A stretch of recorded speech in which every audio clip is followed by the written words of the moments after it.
Good morning, I'm Asa Stackel, and welcome to the forum. It is the first forum of a new decade. First new one, I should say. Thanks for joining us. It is episode 2001, and no better way to start it than with a friend of the program. We have Dr. Greg Dewey, the president of Albany College of Pharmacy and Health Services, and also Dr. Kamal Rashid, the founding director of ACPHS, Center for Biopharmaceutical Education and Training, CBET. Thank you both for coming in. Well, thank you. It's great to be the first one of the year.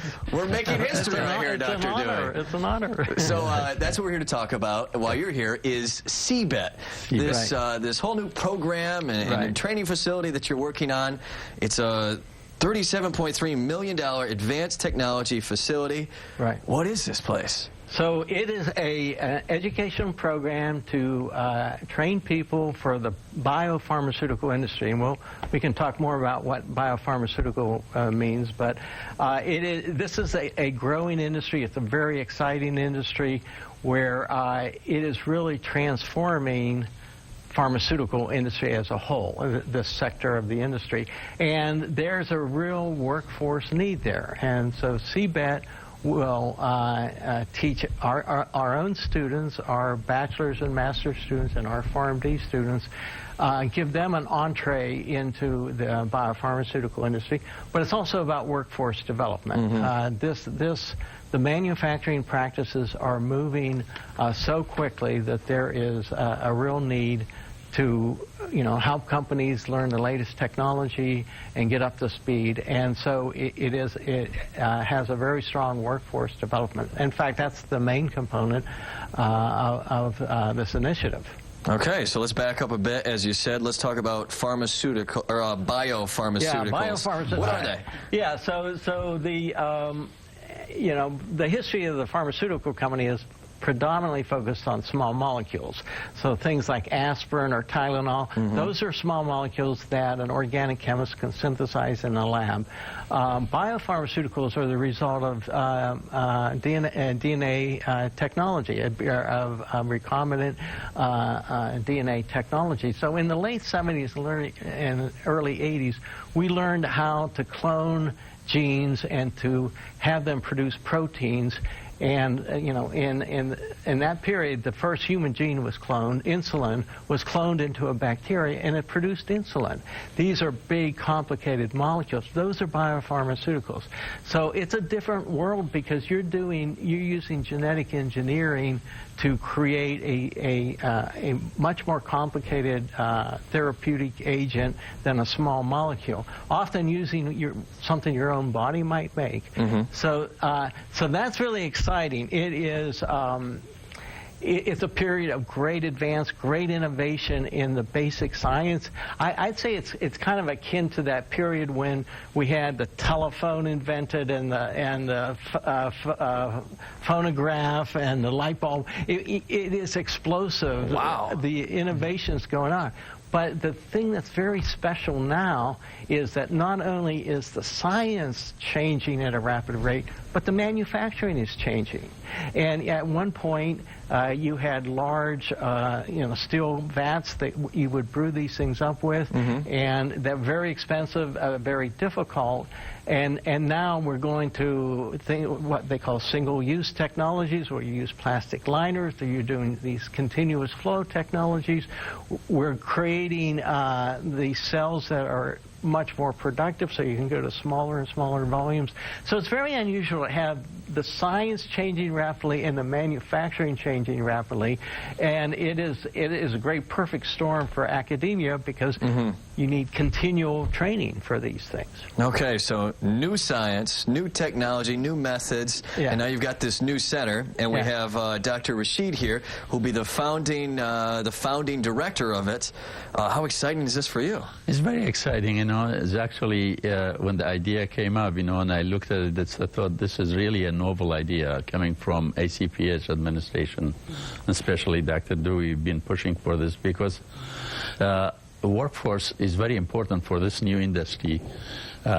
It's relatively new, but the colleges and universities, they graduate students with certain skill sets that it's not really the one that this biomanufacturing industry needs.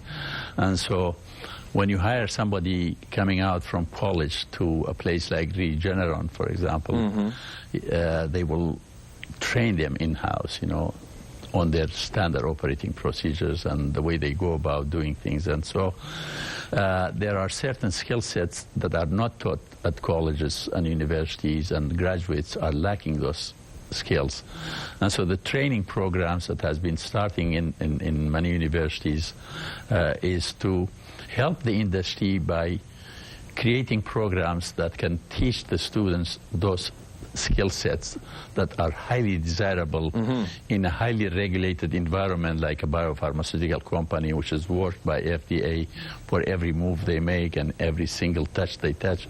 It is all has to be recorded and have documentations about it. So I think the training of our own students, the pharmacy students, while they are taking their own classes, and we have classes started for them to take, getting these skills in regular courses that will be taught at CBET to the students, it's a big plus for these students because it's going to open up a new horizon for them.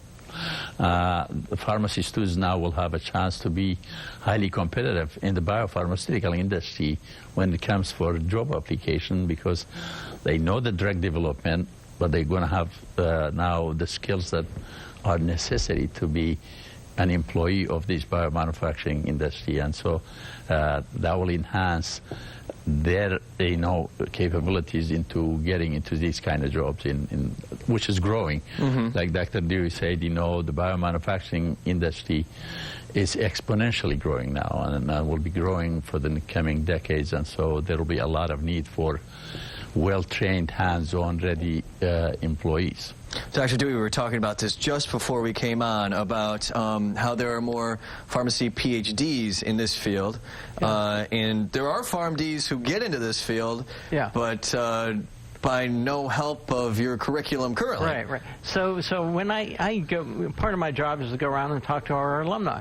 And the alumnus are, it's impressive the scope of different jobs.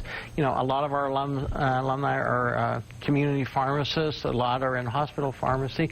That would be the bulk of them, but there are a significant number in the pharmaceutical industry, and they are in all sectors of the pharmaceutical industry in terms of functional roles. So we see alumni in regulatory affairs, we see them in medical affairs, we see them in manufacturing, we see them in business development. That tells me of the versatility of the basic degree. And so these people have found their way into successful careers in the pharmaceutical industry without any intent on our part. That we haven't built bridges there for them, but this is what we want to do. So there are other bioprocess centers across the country. Kamal Rashid, Dr. Rashid, has been involved in many of them, so we're very fortunate to have him bring him on board for this.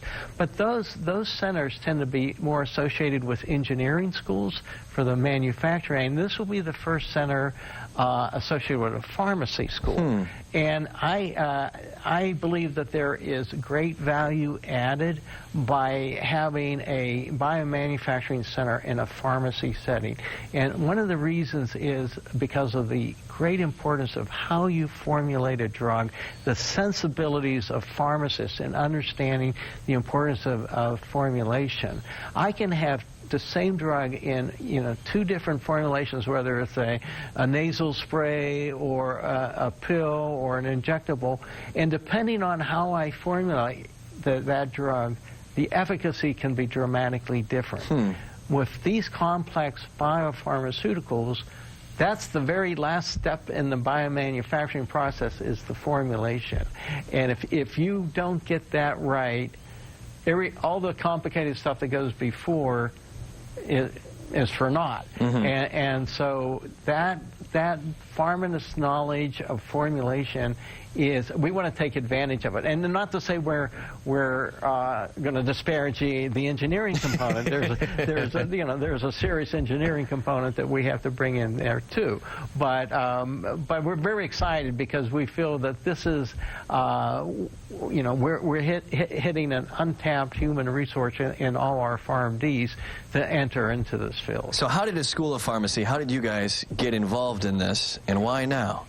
Well, one of the things, I did, one of the things was my visit to Regeneron. I went over to Regeneron to talk to the folks there, sort of get acquainted visit. And before I went over, I went over to our development office, and I said, don't we have a couple, don't we have 2 or 3 alumni at Regeneron? And says 2 or 3. We have about 25, and so I got the list of them. And when I took that list to the meeting with me, and I showed the folks and the leadership at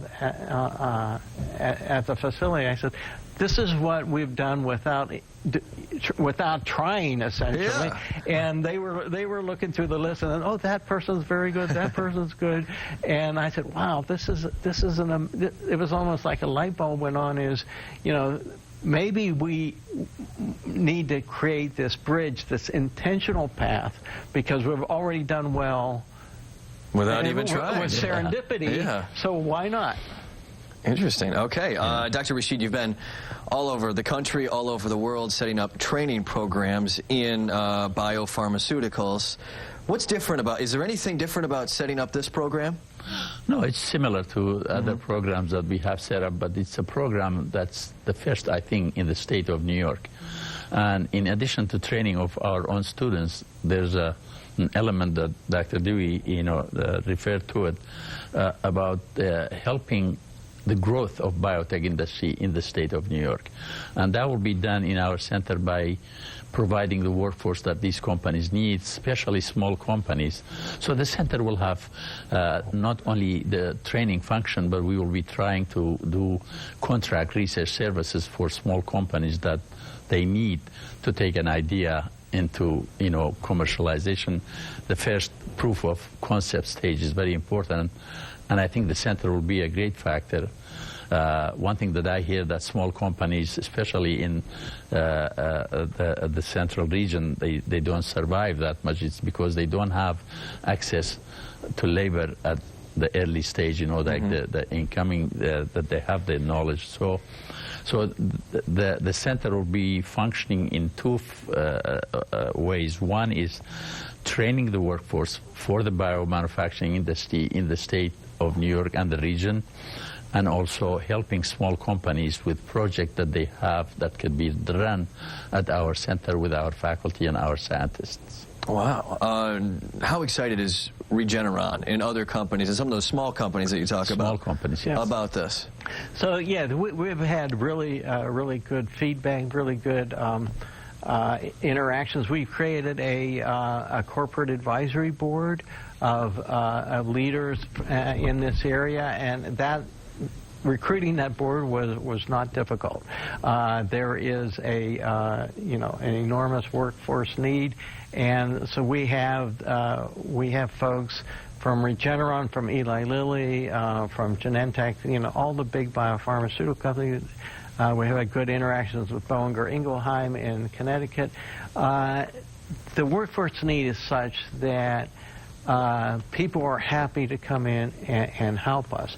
The other interesting group that we've been able to attract interest from is the people like GE Healthcare and Thermo Fisher. They make scientific instruments and supplies, and they would love to have our center use their instruments to train the next generation, so that when they go out, they're familiar with those technologies, and that's what they use in the field. And so the suppliers and the equipment makers have also shown a very, very strong interest in the center. So that's been that's been an affirmation. We've been placing interns. We have a robust internship program with Regeneron. We're building an internship program with Eli Lilly in Indianapolis, and we've had some really strong interactions with Boehringer Ingelheim in Connecticut. Those corporate interactions, to me, is an affirmation. But one of the things I want to really emphasize is, this is a program for them. This isn't this isn't about a bunch of academics deciding, what a neat subject is and what students, what is intellectually stimulating the students should learn. This is about meeting the needs of industry, and we need their active engagement in that, and that's what we're doing with our advisory council. And it seems like that's a real focus of your entire school and what you've been doing in recent years. Yeah, we're very hands-on, experiential, education focused, the whole school.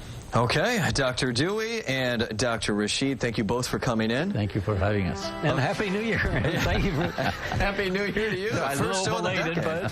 But yeah, very exciting project you have going. I'm sure we'll hear a lot more about it in the coming months and years, probably. Okay. Thank you both. Thank you. Thank you. That's it.